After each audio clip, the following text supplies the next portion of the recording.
Important topic Thales theorem को हम लोग जानेंगे और समझेंगे। थेल्स थ्योरम में हमको प्रूव करना रहता है AD by DB equal to AE by EC। हमको दोनों को इक्वल करना रहता है इसका। तो अब हम लोग क्या करेंगे, इसको एक कंस्ट्रक्ट करेंगे, कंस्ट्रक्शन बनाएंगे। जैसे हमको क्या D को C से ज्वाइन करके और E को B से ज्वाइन करेंगे, ओके। और फिर E को हम यहाँ पे M से ज्वाइन करके और D को फिर M से ज्वाइन करेंगे। और इसके बाद हम लोग क्या करेंगे, बारी बारी से एरिया निकालेंगे।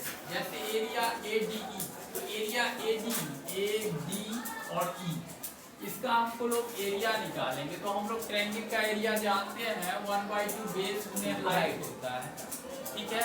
तो 1/2 बेस गुने हाइट होता है ट्रायंगल। तो बेस इसमें हम क्या देंगे, जैसे ये इस पे क्या है तो इसको हमने कंस्ट्रक्ट किया, तो बेस इसका हम क्या करेंगे EN देंगे। बेस इसका EN हो गया और AD हो गया इसका हाइट, तो 1/2 AD गुने EN फर्स्ट इक्वेशन हो गया। अब हम लोग second triangle area of BD, अब BDE का निकालेंगे। BDE का एरिया निकालेंगे 1/2 बेस गुने हाइट। तो इसमें भी सेम बेस देंगे। DM जो है परपेंडिकुलर इसमें है, तो इसमें सेम बेस देंगे। EN बेस हुआ और DB जो हुआ तो इसका हाइट हुआ, ठीक है। अब 1/2 बेस गुने हाइट मींस हाइट गुने बेस या बेस गुने हाइट कुछ भी लिख सकते हैं इसमें। तो अब हम लोग इस दोनों को क्या करेंगे, डिवाइड कर देंगे। First divide equation first and second को डिवाइड करेंगे, area ADE by area BD। अब क्या करेंगे, 1/2 डिवाइड 1/2 दोनों कैंसिल हो जाएगा, EN सेम है तो कैंसिल हो जाएगा, कट जाएगा, तो बचेगा AD by DB। AD by DB बचा यहाँ पे, ओके। अब हम लोग देखेंगे, आप इधर वाला इस साइड वाला हमने निकाल लिया, आप इधर वाला का आप निकालेंगे। तो इधर वाला हमारा क्या इतना निकल गया, ठीक है। अब इस साइड वाला निकालेंगे तो एरिया ऑफ एरिया ADE बराबर 1/2 AE गुने DM। अब इसका जो यहाँ पे क्या लिखे थे हम, EN इसका बेस माने थे, लेकिन यहाँ पे क्या मानेंगे, DM इसका बेस मानेंगे। हम दोनों ट्रायंगल जो इस साइड वाला लेंगे, दोनों में हम DM आंख खोल के उसका बेस मान लेंगे, ओके। इसमें कुछ और नहीं, ज्यादा दिमाग नहीं लगाना, सोचना नहीं है। वह एरिया ADE बराबर 1/2 AE हाइट हो गया और DM बेस हो गया। इसका इक्वेशन थर्ड मान लेंगे इसको।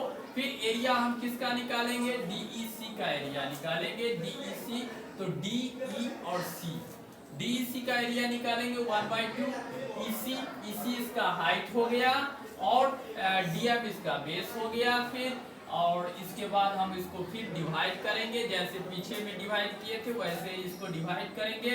तो area of ADE by area of DEC। अब इसको 1/2 कैंसिल और DM कैंसिल, तो AE बाई EC यहाँ पे बच जाएगा, ठीक है। अब यहाँ तक तो क्लियर है, इक्वेशन यहाँ तक क्लियर है। अब हम लोग क्या देखेंगे, इसमें हमको लाना है जो ये दोनों आपस में बराबर है उसको लाना है, रेशियो कैसे बराबर होगा। तो triangle BDE and the DEC, triangle BDE BDE और ट्रायंगल DEC ये जो है दोनों का बेस सेम है। देखते हैं ये वाला जो बेस है तो दोनों का सेम है और इसका बेस सेम है। और फिर अब क्या हो गया, तो जब ये बेस सेम है और दोनों का पैरेलल लाइन जो है जो same base and DE same parallel line, okay. तो same parallel line DE and same parallel line, the same parallel line. तो अब यहाँ पे देखेंगे सेम एरिया, तो इन दोनों का जब ये बेस सेम होगा तो क्या होगा, यहाँ का एरिया जो होगा तो सेम हो जाएगा। तो एरिया जब सेम हो जाएगा तो एरिया ऑफ BDE बराबर एरिया ऑफ DEC, तो इक्वल क्या कर देंगे, इसका जो वैल्यू निकला है यहाँ पे, इसका वैल्यू, इस एरिया का वैल्यू कितना निकला है AD बाई DB और इसका निकला है AE बाई EC। तो दोनों क्या होगा आपस में इक्वल हो जाएगा। यही थेल्स थ्योरम होता है।